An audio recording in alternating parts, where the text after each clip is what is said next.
4-8 scale drawings and models. I can use scales to find actuals and representations. Cool. So actuals would be things like things that we live in every day, like an actual house, an actual building, an actual bridge. Representation would be things like a scale drawing and a scale model. A scale drawing is like blueprints of maybe a house that you're building. And a scale model would be an actual smaller version, smaller scaled version of perhaps a house you're building or a bridge or a building or whatever. A quick review on number 3 on ratios and rates, and we are dealing with mostly rates. We're dealing with 2 different quantities with different labels, and then a scale is very important. It's a ratio of the drawing or the model to the actual object, and that was our cheat sheet. When you look at a scale on any blueprint or on any model, always know that the representation is listed first and the actual is listed second. And this is just another way of writing representation to actual using your colon or ratio format. Sliding on down, number 2, we played a little game called Reduce, Enlarge, or Preserve. This was a little bit challenging for us. Yes or no? And we came up with a strategy. And the strategy was, first of all, since 1 meter to 25 centimeters is a scale, we know that the first number is the Representation. The second number is the actual. Okay, and now we have to read the directions. The directions say they want to tell whether the given scale reduces, enlarges, or preserves the actual. So if we know which one is the actual, which is always going to be the second number, we are going to go from the actual to the representation and determine, does 25 centimeters keep the actual the same? Does it make it smaller, or does it make it bigger when going to 1 meter? And what happened here? What happened? They enlarged, because it's 25 centimeters less than or greater than 1 meter? Less than. So to go from 25 centimeters to 1 meter, you're actually enlarging the actual, right? Yes or no? Yes. Okay. Now, I think B and C are easier to understand.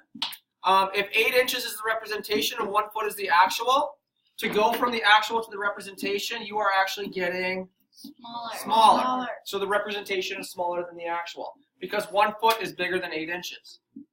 Okay, letter C, 5,280 feet is the actual, 1 mile is the representation. Is there any difference between the two? No. Would you ever probably see a scale like this? No, you probably would not need to see a scale like that. Number 3 is real life, and here we go. Blueprints of a house. 1/4 of an inch is 1 foot. Kitchen measures 3.5 inches by 5 inches. So really what we want to know is how big is this kitchen, and we don't want to know the dimensions as much as we want to know the area. In order to get to the area, you need to know the dimensions, all right? So if 1/4 of an inch represents 1 foot, what is our scale factor? How do you go from 1/4 of an inch to 1 foot? You multiply by 4. So on your drawing, every 1/4 of an inch, so I'll just see if I can do this here, 1/4 inch represents 1 foot of house, yes or no? Yes.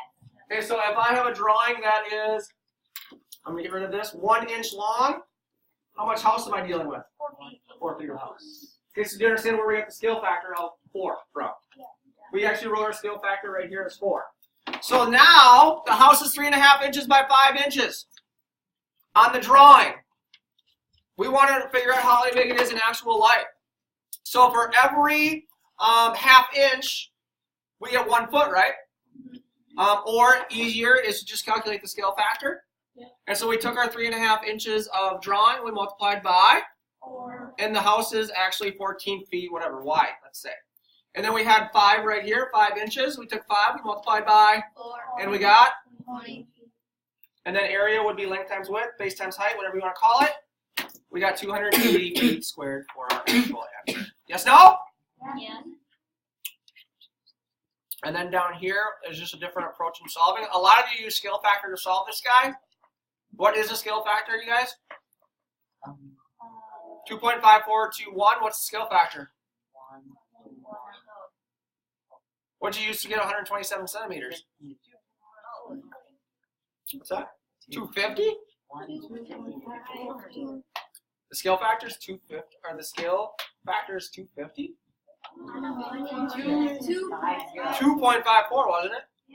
Okay, again, so I think it gets a little bit more confusing. What we're looking for here on this question is we're given the diameter of a balloon at 50 inches, and we're given the scale factor is 2.54 centimeter represents 1 inch.